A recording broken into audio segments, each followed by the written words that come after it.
yesterday, for those of you that were not here, there was a really amazing individual presentations by Nephi and Rob, followed by cooking demonstrations by each of them, where we really got to taste in a deep and delicious way all of the concepts that they were both touching on in terms of how they discussed their careers and these issues around Indigenous food sovereignty. So I'm going to ask a few things that, ask them to put some of the stories they shared yesterday into a slightly different context, both in terms of metaphor but also story. So I wanted to ask you both to think first about how this work in food sovereignty feeds you in maybe a literal way as well as a metaphorical way, and what brought you both to it.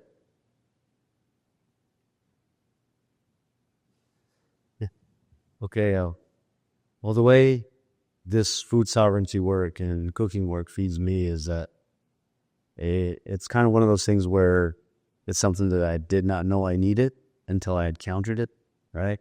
I didn't know that this is what I was searching for. And so, like, most of my profound experiences in learning through foods have been like encounters with foods, encounters with people, and the light bulbs go off, and encounters with historical pieces of our food history, where, like yesterday, I made the reference to tomatoes being indigenous foods and not Italian.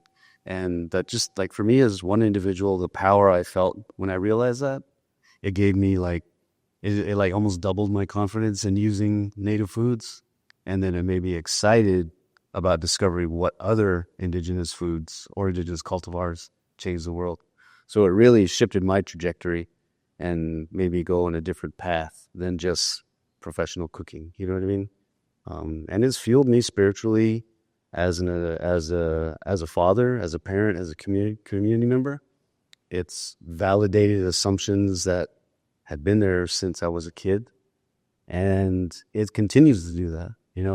I think it's going to be a lifelong process. For me, it's continuing to fuel this trajectory, and I still feel like a beginner. You know what I mean? I still feel like a beginner. That's just a few ways that it fuels me or feeds me. You're how old at this point? I'm 44. So 44 more years. Okay, and what about you, Rob? I referenced yesterday, a big spark for me happened. I was growing up. I think I was attached to food. I mean, growing up in Petersburg, all my family had smokehouses in their yard, fishing, hunting. I kind of left young, but I had seen it growing up and connected to food in that way. But I think for me, like when becoming a professional chef, you're always looking at something you don't have, kind of. It's like, oh, we want the fancy food, or we want the nice plates, or we want this or that. Ooh, that European technique, and I think like I started kind of realizing, like, with this farm to table movement, wait, well, what's more local than like this stuff that we're foraging right here, or this seasonal food that's right there? And I had mentioned I had done a cooking demonstration highlighting a civil rights movement in Alaska that Elizabeth Peradovich, which predates the national movement by 20 years for the Alaska civil rights movement. And I think for me that was like very kind of along those lines, like pride swelling, and also like understanding, like, everything referenced with indigeneity seems to be, oddly enough, we're in a museum talking about this. In the past, indigeneity has been, and it's like, wait, we're here now, and so when I kind of reference those two points of view, cooking indigenous foods or local foods, traditional foods, seeing a civil rights movement that happened in the 50s that stimulated a change in Alaska, and indigenous skateboarding, which is, again, an exceptionally contemporary and sort of counterculture proposition, engagement at the time. I think it just made me realize, like, again, like I can, I wasn't really raised traditionally, but I am, as this food service professional, like, again, like, what's the first thing that happens when there's a catastrophe? Hey, do you want to do a fundraiser? hey, do you want to do this donation? Hey, can you make some food for this event? I mean, I embody my indigenous values like through what I do. And I always kind of said like I love cooking to the point where it's not what I don't clock in to cook to clock out to go do what I love to do. To the detriment of my wife, it's like, oh, he's going to use the restroom again and like staring at the kitchen and starting to talk to some cook. I mean, it's just like, even as a kid, I just feel like a kid consistently. And again, that soul filling opportunity because, we moved to North Carolina because I felt like the indigenous aspect of what I was doing it was fulfilling me spiritually and mentally and physically, but it wasn't financial. I wasn't making a living doing it. So like, okay, we're going to separate. We're just going to go to North Carolina and just be a chef. And kind of when I let it go is when this opportunity to work with natives has happened. And it's just the opportunity of just traveling and seeing. And along those lines, like I've been working in restaurants. I graduated from culinary school 30 years ago, and I've probably learned more in the past 3 years doing this work than I have in the past like 10 before that, So it's just been understanding these little microclimates and these little tradition, the different cultures and ways of being and the vastness of Turtle Island. It's just been really inspiring and exciting. And I think that through those practices, you start reflecting on your own upbringing or traditions. Yeah, like beginner's mind is what you both talked about, being that kind of newborn all the time, absorbing all the things. And Nephi, yesterday you talked a little bit about this work as healing. Would you say some more about that, like where that comes from for you, or what, kind of what wells up inside you when you have one of those transformative experiences? I think healing is different for a lot of different people. There's like a Western medical clinical form of healing. Then there's a societal and personal and intimate. I used the metaphor yesterday that we exist as post-apocalyptic indigenous people. The world ended once and we exist on that side. So this paradigm is trying to understand what it was like before and understand your power and understand your place in this larger historical narrative so that you can feel like you belong when you know you don't fit in. It's not a question of that I don't feel like I fit in. I know I don't fit in. You know what I mean? And that's hard to say in social situations or anywhere because people will make an assumption and say, oh, you're just being so-and-so or whatever. You're acting how, They're playing the victim. Yeah, you're playing the victim, pulling the card, whatever it is, all those microaggressions. But in reality, healing is trying to remedy that angst, whether it's nutritional, whether it's identity. And, I saw a meme somewhere recently where it says like, if we teach emotional regulation in schools, that's preventing crime. You know what I mean? So like, to me, healing and wellness begins within emotionally and spiritually and psychologically, and then it moves outward. So Foodways and the work has been all of those anchor points for me. I'm very open about my addiction and my recovery because it's something that people like Western healing and Western perceptions place stigma on addiction, alcoholism, incarceration, and all these things that we suffer as a manifestation of colonial violence. But for me, I know that it almost killed me.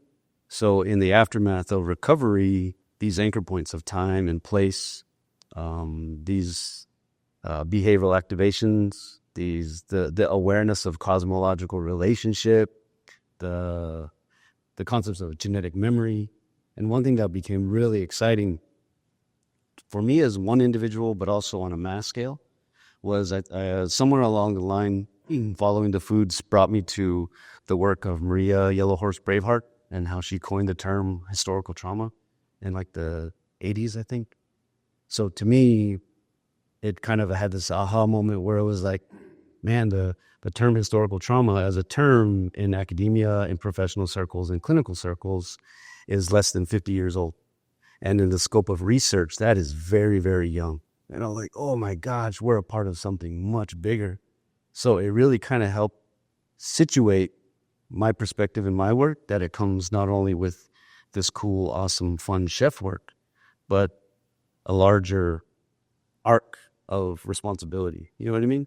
So to me, that helps me to stay grounded and stay aware of my health, and how it helps me heal. Rob, do you feel like you've had an aha moment sort of along the way? You talked a little bit about sounds like you kind of put one foot in front of the other to get to this point, but as you look back, are there times when you said, hey, I've hit a moment where I have no other choice, or there's a fork in the road here, or there's just a sort of a concept that came to you and said, okay, now I know what I want to do? I mean, I feel like there's a whole broad swath of those, and some of them, somebody asked me, I can't remember, I think it was at the Hawaii Food and Wine Festival, or maybe a week before that, like, how did you get here? I'm like, sheer willpower, stupidity, and stubbornness, and undeniability. Yeah, I mean, in 2008, 2009, I ventured into the DC event and kind of saw this. In 2010, I started doing these things, and it was just kind of funny. Like, I went to this indigenous nonprofit, and I said, hey, I've got this idea for a video thing, traditional foods, contemporary chef. You'll take this indigenous chef out to areas, and it won't be like the sexy Food Network thing. It'll be like in a stream, in a field, doing some filming, and then working with traditional foods, and making it fit a contemporary palate. And a lot of that was because of my own experience. I had been in these rural situations, and people were like, oh, do you like a boiled whale? And it's like, that's the size of a baby's head. I hope I do. And they're just looking at you like, you're gonna eat the whole thing, right? And you so it's like, well, how can you approach these indigenous foods that maybe, I grew up mostly in Anchorage. And so it's like, well, so I've seen muktuk, I've seen seal oil, I've seen, these things, moose. And I grew up eating a lot more moose and venison, and that's not as maybe different in that sense, So it was really just kind of like approaching that. And I remember at one point, someone kind of critical had said, well, geez, this is kind of a lot of money, to go and fly to these rural areas and do this video work. And well, we could just take everybody out to dinner, and what's the difference? And like later at Health, and I told this to a nutritional analyst in the field, and she got really, really upset. And she goes, you know what the difference is that if you model this behavior, you're fighting generational disparities. You're invalidating, or you're promoting health and wellness. You're promoting tradition. You're showing something in a contemporary fashion that is traditional, and you're also fighting like diabetes and obesity and and cancer and all these things that are holding us down, addiction. Because if you're out fishing, maybe that'll keep you away from something else, or taking that indigenous that pride of self-sustainability and food sovereignty. So, and I just feel like that was sort of a and honestly, like, we moved to North Carolina because it wasn't working. So I'm like, geez, I guess this is not. It means something to me, but it just doesn't mean anything else to anybody else. So again, that just reinforces the idea of like, I don't know, whatever it is, working with me just made sure I had to be humble. And feel community. Yeah, I just put this side away, and I was like, I'm just this guy. I just work for a living. I'm cooking in an Italian restaurant, running it, and it's fine. This is something it's for me, and it's something I do. And then it just kind of came out to work where it was what I do. But again, I just, because it's fresh in my mind, but I was on the Menominee Nation a couple of, maybe a month ago in Wisconsin. And I just, we got to cook with sheerly local and indigenous foods, foraged foods. And then like just coming back from Hawaii, where I got to go and see a traditional food setting, like from, I can't say it, but it's like basically the gentleman was telling me that in indigenous Hawaiian culture, they have like this, it's like a pie shape from the mountaintop to the tip of the pie would be the mountaintop, and the wedge of the pie, the crust of the pie would be where like the fish pond is.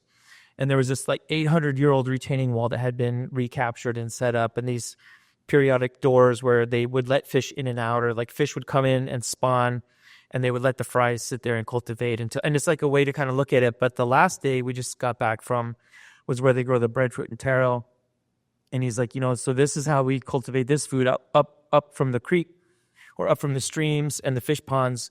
And it's just all circular, so it's like if you have a good stream, your fish pond is going to be in good condition, and the micronutrients, everything is coming through. And the same thing, if your fish pond is healthy, it's coming from a good stream. So just the cyclical nature and the comprehension of stewardship, and just all these with indigeneity, it seems like there's a lot of like the same story in multiple places. Like Tucson, Arizona, I was just talking about being in a place like where it's desert dry, but this farmer that I met, he's growing all these traditional foods because of the cupping and waffling with waters to kind of hold on to the nutritional value, and growing things in a relatively, again, it's a harsh climate, the opposite of Alaska. So I just love for me, it's the consistent stories, the learning, just keeping humble and open, and just sort of being able to explain that off and, use that hopefully in lessons to be learned. Well, you're both really great storytellers. And so I think about a question that was asked last night after the film screening about metaphor, and like what kinds of metaphors that you've learned over the course of your lifetime, both in families, lots of different settings, not just as a chef, but what kinds of metaphors does this type of work give you to use and to apply, as you're doing the work? I like this because one of my favorite ones is like the metaphors of the movie Matrix. You know what I mean? You unplug from the Matrix, you go down the rabbit hole, see how far it takes you. Other ones is Star Wars metaphors, where we're the Rebel Alliance as indigenous peoples and BIPOC communities and marginalized groups.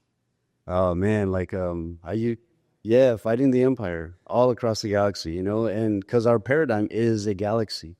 And also another one is like the movie The Terminator. You know what I mean? Like I mentioned that last night, like we're living on the other side of the apocalypse, fighting the machine, you know what I mean? And so there's many, many more. I got tons of cool old hip-hop metaphors and all kinds of fun stuff, but that's kind of the way I see the world, and it's really powerful. And I feel like through metaphors, we're able to not soften, but you get a nice, clear pathway to someone. And especially in this muddled paradigm of American society, we're tuned into movies and culture, pop culture. So that way is like a good, not a safe way, but to me, it's an effective way and a fun way, but it gets the message across to people that might be intimidated by professional jargon, that might be intimidated by scientific vocabulary. It's a nice everyday vehicle. That's how I use it. Well, even someone like me, I've been eating my whole life, obviously. Grateful to do it. But in terms of thinking about it in like this set of categories and terms and stuff, it's relatively new. So, but a lot of people in academic settings really dive into the seed saving concept, for example, and how important that is and foundational that is. But if you're working with a community that maybe has just gotten so separated from their relationship to something like cooking, seed saving feels a little bit advanced, because you don't necessarily know what to do with the food once you plant it and harvest it or gather it, or, fish or hunting or other kinds of gathering. So this concept of metaphor, what you learn from restoring indigenous food systems that you use in the rest of your life, are there things that you think of along those lines? Metaphors for this? Yeah. Or things that you've learned that you're applying in lots of, in other areas. Well, I feel like it's just, I don't know. I mean, I just feel like the big thing is just that it's all so related. Like it's all, you take, like I've been, I've kind of gone through some similar health journeys in the past few years, just getting older and just realizing more and more. It's like, geez, you want to do what you want to do. And unfortunately, as chefs in the 20s, that means working 65 hours a week and doing it for little pay and doing these things. And, you want to get ahead. So the best way to do that is to do something for free or do help. And then you undervalue your time, you undervalue yourself, you're disrespecting yourself. And then all of a sudden you're like, geez, why am I like, I don't understand why I don't feel good. I'm, working 65 hours a week, drinking beer and eating pizza all day long. What's going on here? And it's like, wait, if you take care of yourself, you can take care of others, but it starts with taking care of yourself and respecting yourself. And I feel like that's, and then that goes into respecting the intention of the food that you're using, and kind of going into those pieces. So it's just like, for me, it's this interconnectivity where it's just like, it goes back. And, one thing I've kind of also brought into this is like, you know, I was one of 7 chefs at this event it was called the Roots event in Hawaii, and I was the only one that didn't speak in my indigenous tongue, whether it be saying something. And you know, it was intimidating, but I'm also not ashamed. I've relinquished the inferiority of that because I've realized this by design that it is like this. You know, when I was 18 years old, there were less than 1,000 Tlingit speakers left, and all of them were pretty much like over 40 to 60 years old. You know, so realizing that there's kind of like you were kind of referencing is like there was a big systematic emphasis put on this, you know, or it by design that it's like that. So also being in a position where I've questioned that and pushed back a little bit and said, wait, isn't indigenous food valuable? And should it be valuable?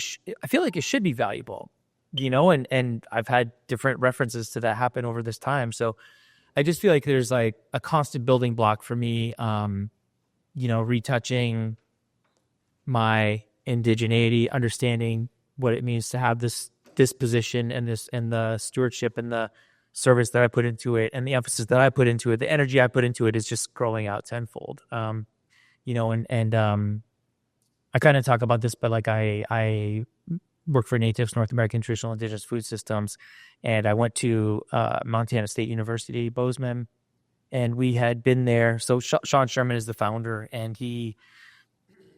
we had been, the first time he had spoken was I think 7 years prior to that, and after he had done that, they kind of pushed through on this Indian American Center, and these kids were talking, and young adults, and you know, this one stood up and he's like, I was a freshman in college, and I saw Sean talk, and actually, you know, now I'm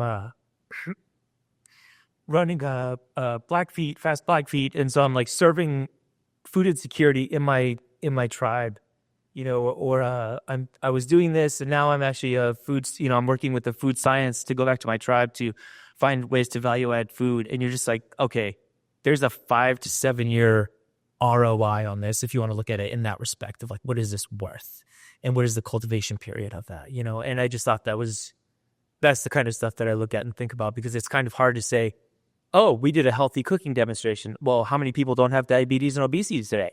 You know, Right. The impact is not this is not measurable in that way. So it's you know, unfortunately, you have to find that worth or value in a quantifiable way in today's society, like where to make a broader swath change. Yeah, and when it's really just that impacts are generational, you know, and historical trauma, you know, there's other research coming from a kind of social work, public health perspective that helps us understand how the impacts of historical trauma can start to shift in one generation when you've documented the examples of resilience in your family. So I work with a Lumbee social worker in UNC Chapel Hill, who's doing that kind of research, right? Because we can map the episodes of trauma, the incidents of trauma in given generations, and see how they are repeated across time.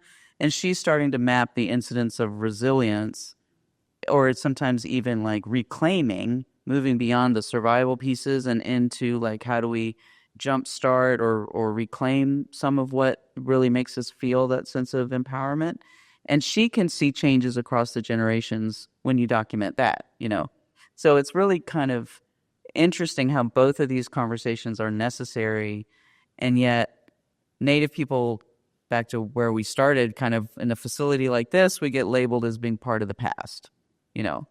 And so that idea about tradition, it can make us feel strangely inferior sometimes, even if we are really actively working on embracing it. So have you all thought about that concept of tradition and what it means to you, having done the type of work you've been doing for so long? Has it shifted the meaning of tradition?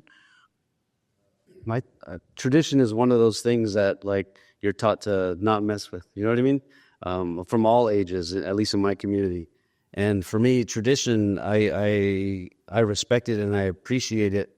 And I also, just because of the food work, I've got an understanding of kind of how and why, when it comes to food traditions, like say flour-based foods like fry bread, flour tortillas, ingredients like lard or beef, or military food rations, right?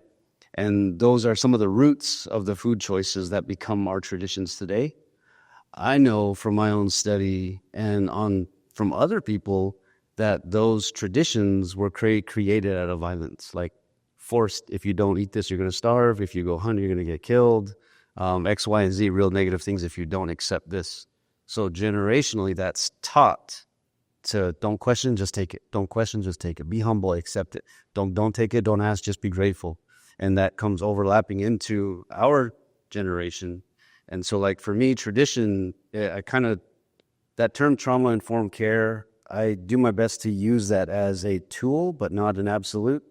So I look at that kind of through that lens, like, okay, this is a tradition that is not indigenous, but emotionally and examples of vitality. And what you said was just very exciting about mapping resilience.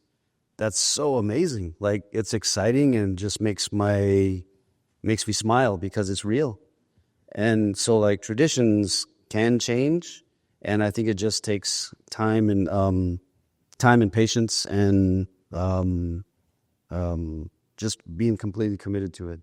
One of the ways we use it as a tool in the food work is we'll say, okay, our tribe and all these tribes have, let's say, okay, when we're talking about native foods, we say as a tool, right? We present this as a tool. We say, okay, what are our traditional foods?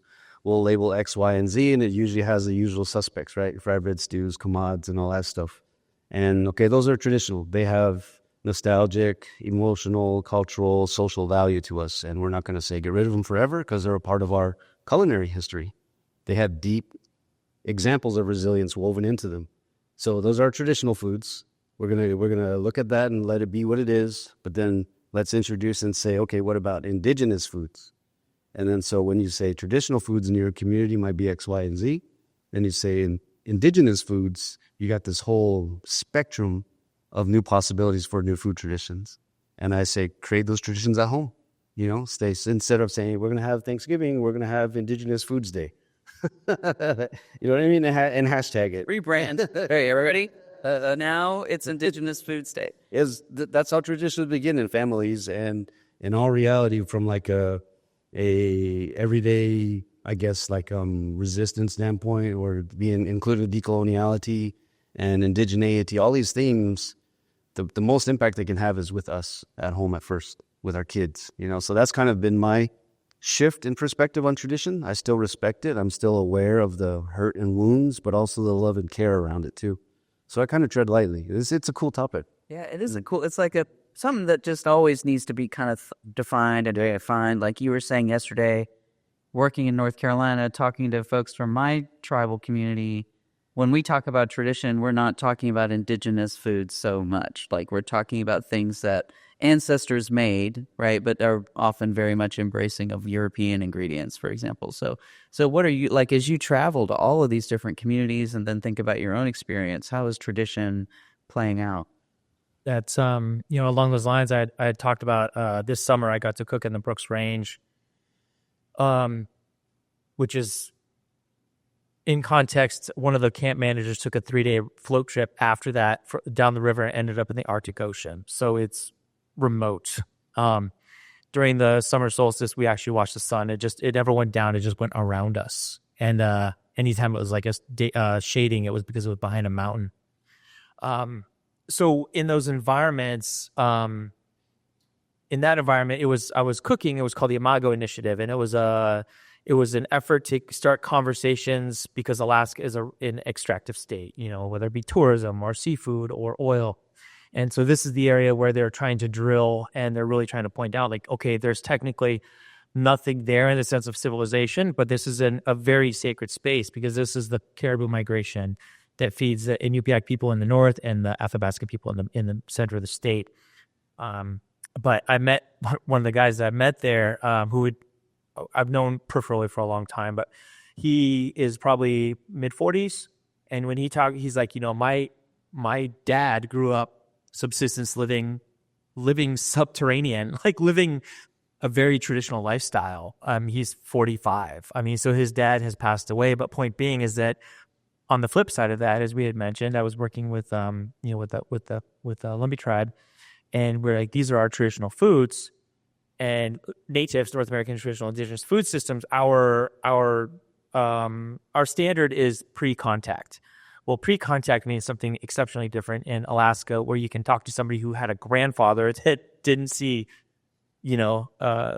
somebody non-indigenous until they were 10, versus somebody that there was 500 years of contact in the it was the first contact really. So what is pre-contact, and then that knowledge base and the timing of that knowledge base, so it's been really interesting for me to kind of see the variance of that around the areas that I've gotten to travel, and then also see some of the successes. I mean, for example, I came in here today and there's a guy, Nicholas Galanin, on display here. Not on display, I'm sorry, but his artwork is on display. He's Tlingit. He's alive now. He's 10 years younger than me, and he's doing contemporary artwork in a traditional art form, that's available in museums around the world right now. I have a friend, Holly Nordlum, who I catered this event. She's one of the most hilarious people in the world. She's my age, 50, and she talks about growing up in Kotzebue, Alaska, and she's like, hey, how come grandma doesn't talk about the tattoo on her chin? It's like, we don't talk about that. I want to talk about that. Well, it's called the tavlin. So basically in circumpolar areas, the first thing you'll see is somebody taking off their parka or taking something off their face. And then you have, there might be there's healing marks across the eyes, or this will tell you when the became the moon cycle started, if you're married, if you're divorced, who your family is, how many kids you have. So there's a story to be told right here. Well, during colonization, that was taken away, and then it was also shamed.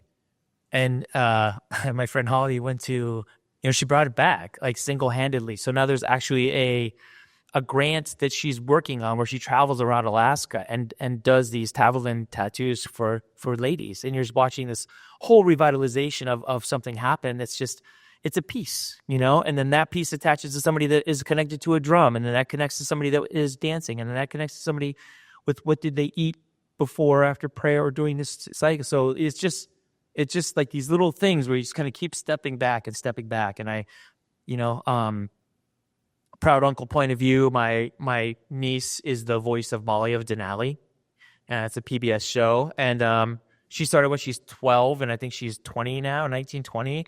But that show is it is a cartoon, and it is for children, but that also, I know 12 culture bearers that write for that show. And it's been a really, really something that's been closely guarded. If they were going to do it, they were going to do it this way. And they made it a point of that. And I love, again, it's they're taking something traditional and they're pushing it forward to be accessible for today's youth and tomorrow's youth. And I think that's really fantastic. So I love the fact, again, tradition, yes, it's regalia, it's drums, it's this and that, but it's also okay, now I'm going to take my spin on it with food, with music, with art.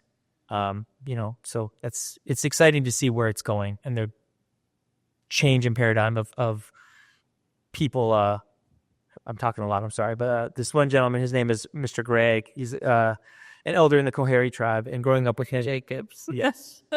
One of our favorite people. I go out there and I help with the sorghum pressing whenever I can. And he was like, he's probably, I would gather to say mid-60s. But he's like, I grew up and being native was just what it was. And sometimes it was hard and sometimes it was this. And he goes, but, I get asked these questions, these students coming up, they're like, why is it like this? And he's like, well, it's just the way it was. This is how we grew up. He's like, the students are like, it's not good enough. So I love the fact that, 16, 18 years old, 20 years old, it's like, that's not going to work for me. I'm doing this, not the way, just because it was that way doesn't mean it has to be that way. I love that intentional kind of fortitude and resilience. And they're creating these forms of tradition that mean something to them. I had a Cherokee artist say to me a long, long time ago that tradition is what you bring forward. And that's always kind of stuck with me as something that, with all these different communities and all their different histories, there's some commonality there in terms of how young people really work with this concept of tradition. And, both of you are working, often you're communicating to non-native folks, right? But from what you've talked about this weekend, your priorities are very much what is happening in Native communities for the futures of Native communities and for their own sovereignty, their independent decision-making ability, and their, to the extent to which any of us are autonomous, their ability to operate their food economies, autonomously. So is there a line between what is for Native people or those communities that you are especially focused on, and then what about this conversation is for non-Native people? Because it's tricky, maybe because food is to be shared, and Indigenous people since, anyway, time immemorial have been sharing their food across Turtle Island. So, maybe those lines are not as easy to define when it comes to food, but do they still exist for y'all, and where does it come up for you? I think it reminded me of a cool workbook called for Indigenous Eyes Only. That's a fun one. But I think there is definitely a line, like micro-regionally and culturally, because there's such a thing as cultural intellectual property, and that's protected. You know what I mean? That's law. And so when you cross those lines, I feel like that's up to the individual. Sometimes we transgress it. We don't know sometimes, but I think it's still important to be aware of it. And like the work that I choose to do in the mental health and intertwining these things. I'm on the white Mountain Apache tribe where I was born, and reaching the demographic that's why metaphors are so important, I feel, is because when we grow up with little means to travel, little means to go to restaurants, little means to experience the world, and we're on the res, our window to the world is movies and pop culture. So metaphors are effective in that way. So like in the work that we do now, all of these kind of heady concepts of indigeneity, decoloniality, resurgence, public health, these big terms, we use them on a daily basis to reach the population that I feel really needs it. It's is our home, our community. And when I come into spaces and I leave the res and I'm able to share, I have to be cautious. Like yesterday, I was presenting my presentation. It examined colonial violence, behavioral health, recovery, all these like heady big terms. And I didn't even know I was aware of, but I didn't know that I stepped into a realm where critical race theory was a real threat. And it's real in my area, and I talk about it and I reference it saying like, okay, 75 years ago, it would have been dangerous for me to talk about it in Arizona. And I stepped into a reality where it's dangerous now. You know what I mean? I'm like, oh my gosh. So like, learning the lines, I don't know, it's a personal decision, but it's also a ethical one, because like put your ethics on a scale. Is this for the better good of humanity and justice? And that alludes to more questions, but like how far am I willing to go to convey a message without being a martyr or without setting myself up? And then the question comes back from people that are not Native saying, okay, well, how can I support? How can I be a Native? How can I be not Native? How can I?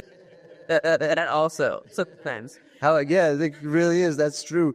But like, no, how can I be an ally, right? And I say, okay, well, you're not going to be an ally. Are you willing to be an accomplice? Because we're going to break some laws here. Like, are you? And the tougher question is are you willing to take a bullet? Are you willing to lose your livelihood and be an ally or an accomplice? You know what I mean? Because that's what we go through every single day. So I feel like the message and the wording and how we present it, we're doing our best to convey the truth that's woven into the food. We're doing our best to convey the truth that's woven into the behavioral traditions, We're doing our best to convey the truth that's woven in our spirit. So like, I don't know, it's a hard question for me to answer because I just want to blast this message to the universe and hope for health and healing. But then even then, there's dangers associated with that. So it's going to be a long-term struggle and a long-term journey.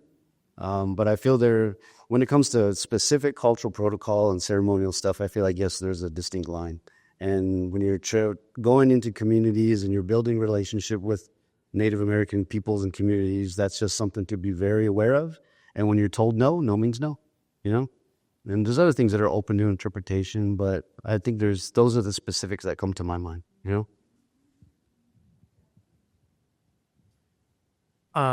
I should just literally ask this question also to Nephi last night, and part of it is for me, I went to Mexico last year on this trip, and I was told to bring something that represents my culture. So now I have to think like, okay, well, and I guess I preface this also, like I have a friend that builds kayaks with clinics like around the world from Greenland, so he is compensated for his time and knowledge and expertise.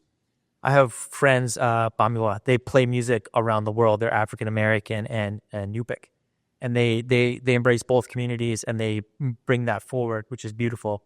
I have another friend, Cody Blackbird, that plays the American flute around the world again, you know, and it's like, so they take their traditional knowledge and they, I would never say exploit, but they do something they're exceptionally passionate about and use that and move it forward. Molly of Denali, the same thing. You think about something like that, right? It's creating a commerce. And so I feel like sometimes for me personally, it's like, well, food is medicine. Medicine is sacred. We don't sell that. And so I'm like, oh, okay. Well, how do I represent myself and my culture by doing that? And there's a lot of pieces that are hard. And also, there's in Alaska, it's like high protein and seasonal botanicals. And a lot of those botanicals are dried. So like when I represented myself in Mexico, I brought non-indigenous purveyed ingredients from Canada that I purchased. And I have an issue with that. And I know I can do better, and I feel I should be able to do better. So I guess some of it is that question, you know, but then I also back it out. And it's like, okay, well, the narrative is coming from me. I think that indigenous people should be driving the narrative of where we want to see our food. And when you think about, you know, someone raised, like, for example, we work with the USD. I guess I kind of back it out also. Like I'm bringing this, you know, my work transcends from doing a demo at a school for the Native American Student Union to doing a feast for 150 to next month I'll be in Washington, D.C. cooking for 500 for the White House Tribal Summit. So how do I represent myself? How do we represent our culture and all that? And again, the natives, you know, accessibility of indigenous food and education of pre-contact indigenous food.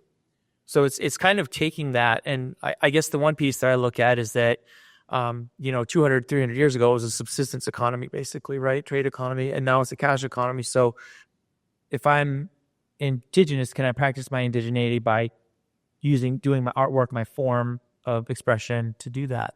And that's hard because it's, you know, the idea of like indigenous restaurants is great, but I also agree that probably the first time that an indigenous restaurant is open with a non-indigenous person with no affiliation to indigeneity, there's probably going to be a problem. And I think just given the context of everything going on, that I think those are the ways that we have to look at. But I know that I personally am working on, you know, when I think I'm working with like a big multinational corporation to supply indigenous recipes based on the criteria that components of the recipes will be coming from indigenous purveyors for tribal colleges, hospitals, places like that. And so I think that is doing a lot of good with personal representation when you walk out and you're buying some food and it's like, hey, I used to eat that at my grandma's house, or you know what I mean? And so that kind of question of like, but then also want to just make sure it's not just another corporate endeavor. And I don't know, keeping into with that. I think they're really hard questions, and where those lines are and where they are now, where they will be in 5 years, I guess we'll just see. Yeah, no, we don't live in a system that we really control, but we can try to control it on these micro levels.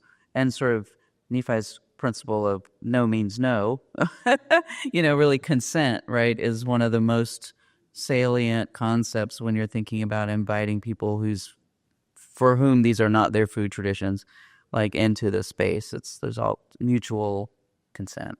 So a couple of years ago, and I found a podcast on this, but I just became a board member of the Indian American Indian Arts and Crafts Boards.